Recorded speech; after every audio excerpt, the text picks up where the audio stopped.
Distinguished ladies and gentlemen, good morning. I wish to thank the Africa Economic Zones Organization for inviting me to speak to you today at this sixth annual meeting. Now, it is hard to believe that 1 year has passed already since I addressed you at your fifth annual meeting last year. Last year, the COVID-19 pandemic put African economies underwater as GDP growth rate declined by minus 2.1%, the lowest in 2 decades. African economies are showing resilience and are bouncing back. GDP growth rate is projected to rise to 3.4% in 2021. Now, I am very optimistic about Africa. This is because the fundamental value proposition of Africa remains very strong. Now, think of the following 3 points. First, consumer and business expenditures are projected to reach $6.7 trillion by 2030. Second, with over 50 countries harmonizing tariffs and rules and standards, the African Continental Free Trade Area will soon become the largest free trade area in the world since the establishment of the World Trade Organization. Third, Africa has an estimated $30 trillion worth of natural resources, one of the wealthiest in the world. Now, unlocking these vast potentials is critical for more rapid economic growth, wealth creation, and of course, creating millions of jobs badly needed for the continent's rapidly growing youth population. For this reason, and for this to happen, Africa must rapidly industrialize, address its infrastructure challenges, and develop more competitive regional and global value chains. Special economic zones have played major roles in making such developments happen for other parts of the world. According to the OECD, special economic zones are responsible for exports worth $3.5 trillion annually. That's equivalent to about 20% of the world's global trade in goods. Industrial policies, such as the special economic zones that enhance manufacturing, have helped the rapid diversification of Asia's exports. Asia's exports were worth $6.8 trillion in 2019, largely made up of manufactures. But Africa's total merchandise trade was worth only $997 billion in 2018, mainly made up of what? Exports of its natural wealth as commodities. Ladies and gentlemen, manufacturing helped Europe to rebuild rapidly from the ruins of the Second World War. And more recently, manufacturing empowered China to become the second largest economy in the world. So, manufacturing has the potential to lift millions out of poverty and dramatically improve the quality of life for the people of Africa.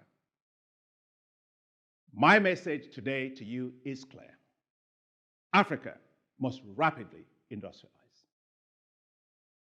The African Continental Free Trade Area provides an excellent opportunity to promote the formation of strong regional value chains that will allow African producers to expand into their own proverbial backyards and trade in semi-finished and finished value-added products.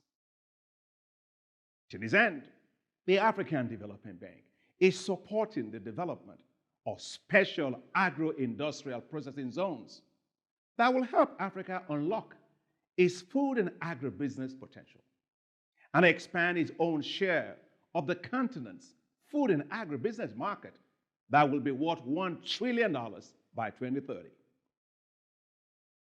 The special agro-industrial processing zones will enable farmers, agricultural producers, processors, aggregators, and distributors to work together in contiguous locations of comparative advantage lowering transaction costs, and sharing business development services to boost productivity and enhance competitiveness. The development of infrastructure is critical for lowering the costs and enhancing the competitiveness of Africa. With massive investments by the African Development Bank, Africa is being rapidly connected, opening up huge opportunities for economists. Over the past 6 years alone, the African Development Bank has invested over $10 billion in infrastructure, including seaports, airports, roads, highway corridors, digital infrastructure, energy, water, and sanitation.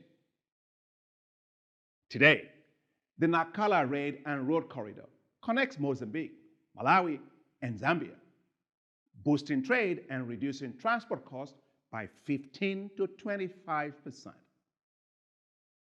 The Kasungula Bridge now connects Botswana, Zambia, and ultimately the Democratic Republic of Congo, reducing waiting time from 14 hours to just 1 hour.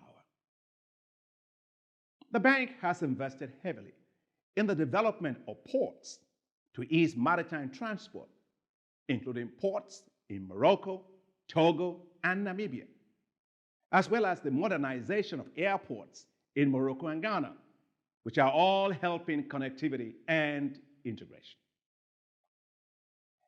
And the bank has launched a $20 billion desert to power program that will help to turn the Sahel region of Africa into the world's largest solar zone and provide electricity for 250 million people.